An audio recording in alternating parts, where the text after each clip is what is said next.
La remontada, nouvel épisode. La remontada, nouvel épisode. Je vous rappelle que mon livre audio Ultra Lumière est disponible sur mon site internet hackersonfutur.fr. Mon nouveau livre audio que je vous invite fortement à prendre parce que on est dans une ère où cette Ultra Lumière va vous faire du bien, va vous amener à un niveau de conscience que vous n'avez encore jamais atteint. Je vous promets, c'est une expérience incroyable ce livre et j'ai eu un plaisir énorme à l'enregistrer. Parce que je pense que cette expérience-là ne pouvait être que audio, que sensorielle. Aussi le 20 juin, la remontada, le 20 juin au Grand Rex. Prenez vos places avant qu'il ne soit trop tard. Ça part très très vite. Et merci à tous ceux qui me font confiance et qui ont pris leur place. Vraiment, je vous en remercie du fond du cœur. Aujourd'hui, le sujet, la peur en business. Ou encore en sous-titre, et comment être trop frileux peut te tuer. Jingle. Si vous gérez une boîte avec la peur au ventre, c'est que vous avez déjà peur ou envie, comment vous dire, vous sentez déjà que vous avez déjà perdu. Si vous gérez votre boîte avec la peur au ventre de perdre, c'est que vous êtes déjà en train de mourir. Vous êtes déjà en train de mourir. C'est cash. Mais en business, le sur place, c'est le début de la fin. Vous ne pouvez pas commencer un projet avec la peur que ce projet n'atteigne pas des sommets. Sinon, ne commencez même pas un projet. C'est comme se mettre en couple en se disant potentiellement, on peut divorcer. Non, à ce moment-là, ne vous mettez jamais en couple. Parce que ce que vous projetez, c'est ce qui va arriver, soit par vous, soit par la personne en face, parce que vous lui faites peur, soit par votre propre peur qui va vous auto-saboter à un moment ou à un autre. La peur est une émotion saine, c'est vrai. Ça permet d'éviter de sauter d'un avion sans parachute. Ah oui, t'as peur, tu penses au fait que ce serait bien que j'ai un parachute pour sauter de l'avion. Logique. Mais en revanche, ça peut se transformer en un poison silencieux. L'excès de prudence ou encore la frilosité. L'excès de prudence, c'est quoi? Vraiment concret, il y a une opportunité et il y a le coût de l'attente. Le coût de l'attente. Et le coût de l'attente pour bouger, c'est quelque chose qui peut vous coûter très, très cher in fine. On va prendre un petit exemple. Petit exemple concret. Moi je viens du monde également de la night. Ok? Disons que il y a une salle qui a du mal à se louer. Ok, donc ils font des remises, ils essaient de faire louer la salle, donc ils font des remises, etc. Au lieu que ça coûte 10 000 euros, ça vous en coûte que 5. Toi, tu vas avoir cette peur de dire, mais si personne loue la salle, c'est parce que si, c'est parce que ça, c'est parce que ça, c'est parce que ça. Tu as ta frilosité. Donc tu n'avances que par peur. Ok? Mais elle vaut aujourd'hui 5 000. Il s'avère que maintenant, quand tout le monde la veut, toi, tu te positionnes. Donc maintenant, elle vaut plus 5 000, elle vaut 10 000. Elle vaut plus 5 000, elle vaut 10 000. Mais toi, tu penses que ton coût de la peur est de 5 000. Non. Ton coût de la peur n'est pas de 5 000. Je sais pourquoi ton coût de la peur n'est pas que de 5 000. Parce que ton chiffre d'affaires, en réalité, est moindre du fait que tu n'étais pas dans les premiers dans cette salle. Donc, tu n'as pas l'effet de surprise des premiers qui ont fait des soirées dans cette salle. Tout bonnement. Je reviens sur mon schéma. Quelqu'un a loué cette salle, lui, 5 000. Mais c'était la première fois qu'on allait dans cette salle. Donc, il y avait un effet de surprise. La salle a mis des choses en plus pour vraiment que ça se passe bien. Elle a vraiment tout donné pour que ça se passe bien.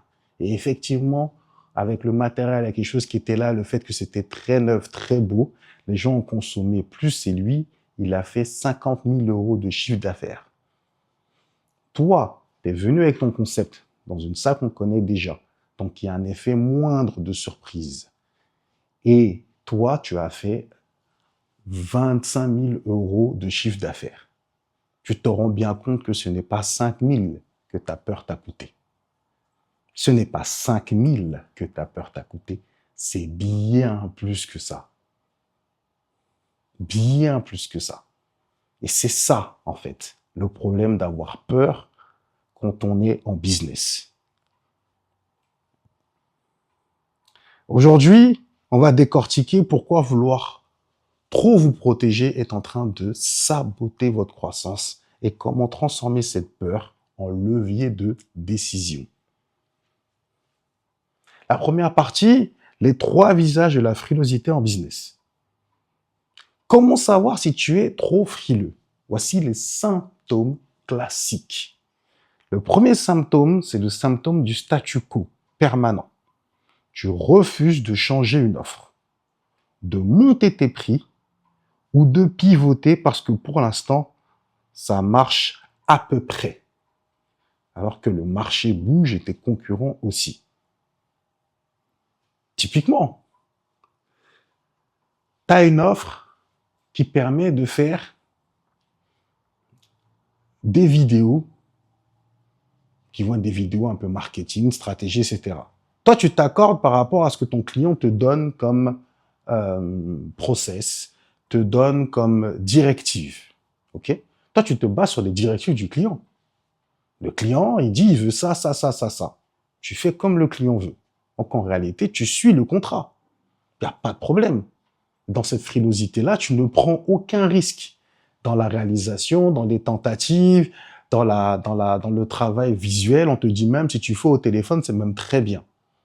Toi, tu le sais au fond de toi que si tu pousses un peu le concept, ça peut aller plus loin. Mais tu te bloques parce que tu dis, tu n'as pas envie de faire des tournages pour rien ou perdre de l'argent parce que le client, lui, il t'a donné ses directives. Et puis, il s'avère qu'un jour, il y a quelqu'un qui essaye encore, qui crame du cash pour créer quelque chose autour, pour montrer à ton client que, hey, moi, je pense que vous faites fausse route. Voici une analyse que moi, j'ai fait par rapport au marché. Je pense que si vous faites ce que moi, je préconise, vous allez pouvoir aller plus loin.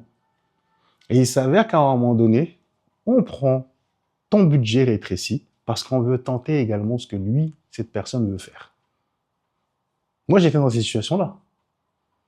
De trop suivre le brief du client par peur. Au lieu de prendre des risques et de suivre ce que je pense être bon pour le marché et de continuer à le proposer, quitte à me manger des refus, mais au moins d'occuper cet espace où, non, tu n'es pas en monopole. Et un jour ou un autre, il y a quelqu'un qui peut rentrer et créer un duopole et faire en sorte que tu ne sois pas le seul à faire de la création, mais que d'autres personnes rentrent et proposent quelque chose, une alternative à ta solution. Tu as suivi le brief, certes, mais la personne à l'extérieur est arrivée avec un constat, un travail au-delà de ce que toi tu fais, ce qui donc interloque forcément ton client. Il y a la paralysie par l'analyse. Tu attends que tous les feux soient ouverts, d'avoir 100% des données et zéro risque pour te lancer sur ce nouveau projet. Le zéro risque n'existe pas. Attendre la perfection, c'est laisser passer le train. J'avais déjà donné cet exemple, mais je trouve que cet exemple est tellement parlant, tellement concret, que je vais en reparler. Nous sommes en plein Covid. Et en plein Covid, tout était fermé. Et on ne savait pas si les gens avaient envie d'aller faire la fête. Le truc, c'est que moi et mon pote Sony, on est convaincus, parce qu'on connaît la night, parce qu'on connaît les gens, parce qu'on parle aux gens, on est convaincus que dès que le monde va ouvrir, il devait ouvrir à l'été. Nous sommes en février. Le monde va ouvrir en été et tout le monde va vouloir sortir et dépenser son argent. Tout le monde va être dehors, H24. Il ne sera plus enfermé. Ce sera un craquage complet des gens. On le sait, on a convaincu. Et on a nos associés qui ne sont absolument pas convaincus. Parce que ce n'est pas leur univers. C'est pas qu'il faut leur vouloir. C'est pas leur univers. Donc, par frilosité et par trop d'analyse, parce qu'on avait des associés qui sont trop dans l'analyse. Parce que eux, ils sont dans des secteurs où l'analyse fonctionne. Ici, on parle d'un business émotionnel. L'analyse et la rationalité ici ne fonctionnent pas. Au final, on décide de ne pas se positionner sur les salles qui étaient à des prix ridicules. Mais ridicules puisque personne ne se positionnait. Tout le monde avait peur. Et nous, on avait dit, c'est le risque à prendre. On est une start-up, c'est ce genre de risque qu'on doit prendre si on veut gagner. Sinon, on va mourir.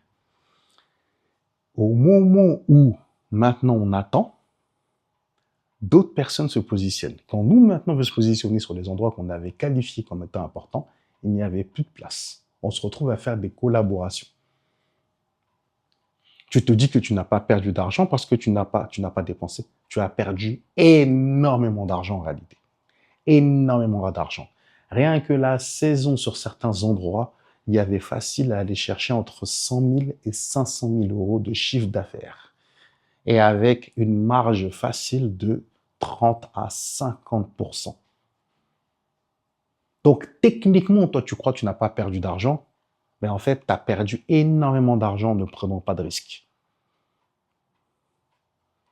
Donc, c'est ça le problème de la paralysie par l'analyse. Et ensuite, il y a la peur d'investir, le mode radin stratégique. Tu vois chaque dépense, recrutement, marketing, outils comme un coût à éviter plutôt que comme un investissement pour scaler. Tu économises des bouts de chandelle, mais tu perds un temps précieux. Et ça, c'est le truc classique. Je vais expliquer clairement. Tu veux faire grandir ta boîte. Tu as créé ta marque sur Internet, tu fais tes colis tout seul, tu fais ci tout seul, ça tout seul, parce que voilà, pourquoi je vais recruter quelqu'un? Autant que je le fasse solo, je le fasse moi-même, au moins je perds pas d'argent. Tu es techniquement en train de perdre de l'argent. Pourquoi?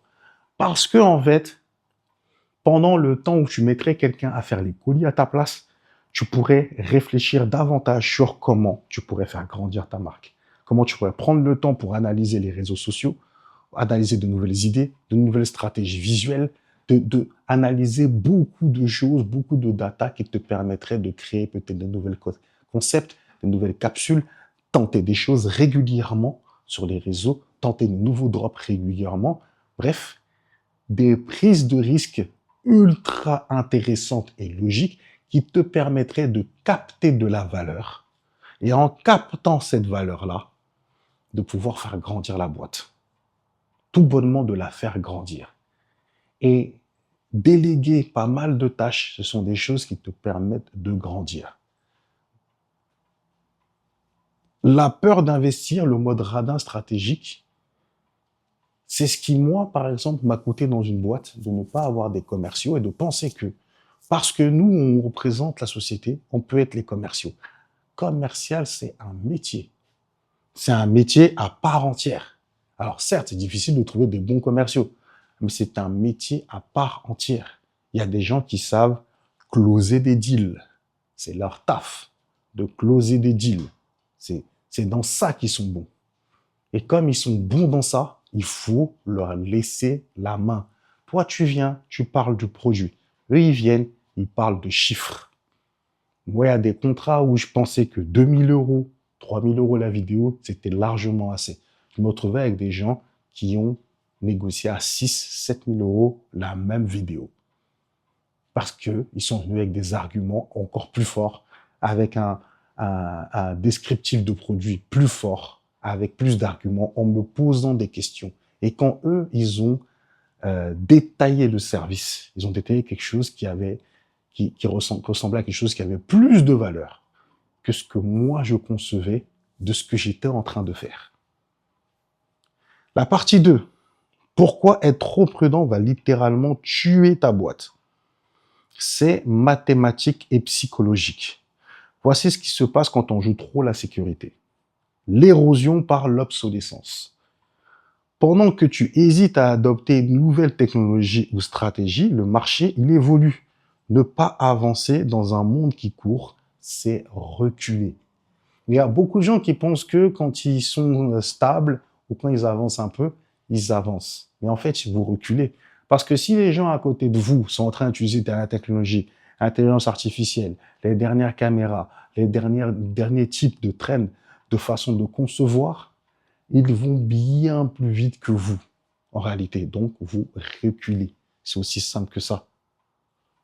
C'est pas parce que tu apprends des leçons que tu as le niveau de passer en classe supérieure. En réalité, ça se trouve, tu vas toujours rester en 6e pendant que d'autres sont en train de passer en 4e. Tu as appris des choses, on va pas dire que tu n'as pas appris, mais c'est insuffisant pour passer au niveau supérieur. Et c'est ça qu'il faut comprendre. Il faut te challenger régulièrement, se mettre à la page régulièrement, comprendre ce qui se passe autour régulièrement pour que toi, quand tu arrives, tu frappes. Si même un PSG arrive à aller prendre d'autres réalisateurs et à créer de nouvelles pubs qui sont encore plus poussées visuellement, ça prouve un point, c'est que même à ce niveau-là, ils ne cherchent pas à faire la même chose, la même soupe. Ils se challengent régulièrement pour aller plus loin, plus fort. Parce que les autres vont pas les attendre pour créer une image plus forte. Le coût d'opportunité invisible. Ce qui te coûte ton inaction est souvent bien plus élevé que le pire scénario d'une action ratée. Je me répète, ce que te coûte ton inaction est souvent bien plus élevé que le pire scénario d'une action ratée. Ton inaction, et ça j'en ai parlé tout à l'heure, et je reviens dessus, ton inaction, c'est ce qui te coûte plus cher. Le fait de ne pas avoir pris la salle pour la saison, quand elle ne coûtait rien et qu'elle était dans notre budget, ne pas avoir pris ce risque et donc de se dire de toute façon, j'ai pas perdu cet argent, te coûte beaucoup plus cher que si tu avais pris le risque. Parce que si tu avais pris le risque, oui, tu as un risque de perdre de l'argent, mais qui n'était pas si fort que ça, comparé à tout l'argent que tu as perdu en réalité, parce que tu n'as jamais pris la salle, le risque pour la saison. Tu n'as jamais pris le risque. Et au final, en ne prenant pas le risque, tu perds de l'argent. En prenant de l'argent, tu as toujours tes coûts, tu as toujours tes frais, tu as toujours tes bureaux à payer, tu as toujours tes charges à payer. Tout ça, ça reste. Donc, quand tu crois que tu n'as pas perdu, en réalité, tu vas quand même payer. Donc, tu vas quand même perdre in fine. Si tu ne prends pas de risque, crois-moi que c'est l'État qui va venir te sucrer l'argent pour qu'un jour tu puisses te bouger. CQFD. La perte d'attractivité, talent et clients. Les gens vont suivre des leaders, des visionnaires. Une entreprise frileuse dégage une énergie de stagnation. Tes meilleurs éléments iront voir ailleurs, là où ça bouge. Ça, c'est clair et net. Moi, j'ai eu des stagiaires qui étaient là, pleins de volonté, qui étaient contents de ne pas être dans une boîte qui a un cadre rigide. Non, tu veux venir à 11h, viens à 11h. Tu veux venir un peu plus tard, viens plus tard, tant que le travail est fait. À partir du moment où on a commencé à faire les flics derrière eux, et moi, ça a commencé à donner des gens qui ne donnaient plus, qui n'étaient plus dans cet amour-là, qui n'étaient plus dans cette énergie-là, et qui n'avaient qu'une seule envie, c'est de partir aller voir ailleurs. Ce qui est logique. Quand tu es dans cette chose-là, dans cette chose de trop prudent, trop frileux, pas prendre de risques, pas être fun, pas être une boîte fun où tu te dis, ouais, mes boss, c'est des leaders, ils aiment prendre des risques, ils aiment tester des choses, ils aiment travailler des choses. Et donc, au final, on arrive à être une entreprise dont on est fier. Ces talents-là, on va voir ailleurs. Parce que toi, tu es dans une vision vieillotte. Et donc, tu as besoin, en fait, de gens comme toi. De gens qui sont dans la non-prise de risque perpétuelle. Et donc, dans une boîte qui va ressembler à un fossile.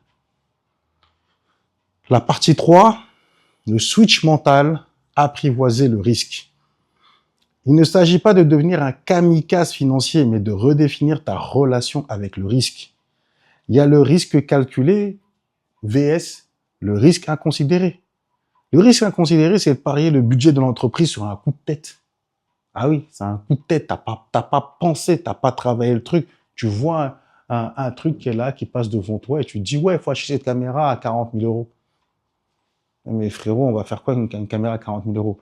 T'inquiète, c'est la meilleure en ce moment, etc., etc. T'as pas prévu, t'as pas travaillé. Est-ce que cette caméra à 40 000 euros va rapporter plus d'argent dans la boîte et donc plus de marge que ta caméra à 4 000 euros?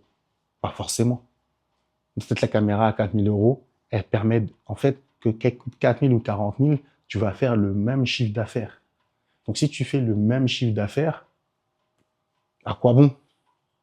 C'est juste toi te taper sur la poitrine et te glorifier. Mais en réalité, t'es pas dans un truc où tu rapportes forcément plus de chiffre d'affaires. Si là, par exemple, la caméra à 40 000 rapporte 10 fois plus de chiffre d'affaires, même des fois, même plus 5 fois, allez, on est même gentil, 5 fois, eh ben, ça devient raisonnable de mettre dans une caméra comme ça. Parce que tu dis, ouais, ok, on peut aller chercher de plus gros budgets, on peut faire des choses plus intéressantes, et les marques peuvent nous voir et nous dire, oh, eux là, ce qu'ils font, c'est pas mal, on va s'associer à eux. C'est ça le truc. C'est ça le concept. Le risque calculé, c'est tester une idée rapidement avec un budget limité. Méthode du Lean Startup pour valider le concept. Le risque calculé, c'est ça. Je veux prendre un risque, mais j'ai travaillé mon risque. Au pire, si tu veux pas prendre la salle pour la saison, il n'y a pas de problème. Viens, on se positionne déjà pour au moins un jour dans la semaine. Et on met une option. On peut signer une option. Vous voyez, il y a des concerts des fois, vous voyez l'artiste, il vous annonce directement après le sold out une seconde date. Ou par exemple, comme moi là, avec la remontada, il y avait un sold out, et parce que j'avais l'option de pivoter vers la grosse salle ou pas. Là, j'ai pris le risque de pivoter vers la grosse salle. Certes, c'est absolument pas le même prix. Mais à partir du moment où la salle elle est trop petite, c'est soit je prends zéro risque et je considère que je reste dans la petite salle, je reste dans une petite salle, je ne me prends pas la tête, je ne perdrai pas d'argent, je suis tranquille, et puis ça crée une hype. Moi, ce qu'on m'a dit, hein, ça crée une hype, c'est plein, frère, c'est bon, tranquille, arrête de te prendre pour Drake. Voilà, c'est simple, tranquille, t'as pris ta petite salle, ta salle, elle est remplie, ça crée une hype, les gens disent, waouh, lui, tout le temps qu'il fait ce jeu, c'est rempli. Il n'y a pas de progression, les gars. La vie, c'est un risque calculé. Je considère que là, j'ai moyen de tester si vraiment je suis capable de remplir une grosse salle. Donc, je pivote vers la grosse salle. Pivotement. J'ai pas non plus pivoté vers le Stade de France. Entendons-nous bien. J'ai pivoté vers la plus grosse structuration. Donc, il va coûter plus en location. J'aurais pu rester sur la petite configuration qui me coûte moins cher. Non, je pivote vers la grosse. Ça se trouve, je vais me fracasser totalement sur un mur. Mais le risque doit être pris. C'est important que ce risque calculé doit être pris en ayant réfléchi, en regardant la courbe, en voyant que les places s'accélèrent, que on est à quoi? À bientôt un mois de la date et que franchement, il y a encore des gens qui ont envie de prendre leur place et qui vont certainement se multiplier jusqu'à la fin, que je peux continuer à faire une promo, et bon, autant aller, autant prendre ce risque, autant pousser. Parce que si ça se fait, c'est plus le même game. C'est plus le même game, même visuellement pour les gens qui regardent ce que je suis en train de faire. C'est plus le même jeu du tout. La technique du pire scénario acceptable. Worst case scenario.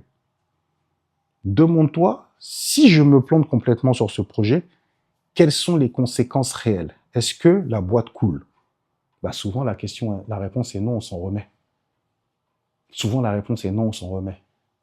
Si là, je fais le Grand Rex et que je me retrouve à moins 10 000, moins 12 000, c'est pas non plus la fin du monde.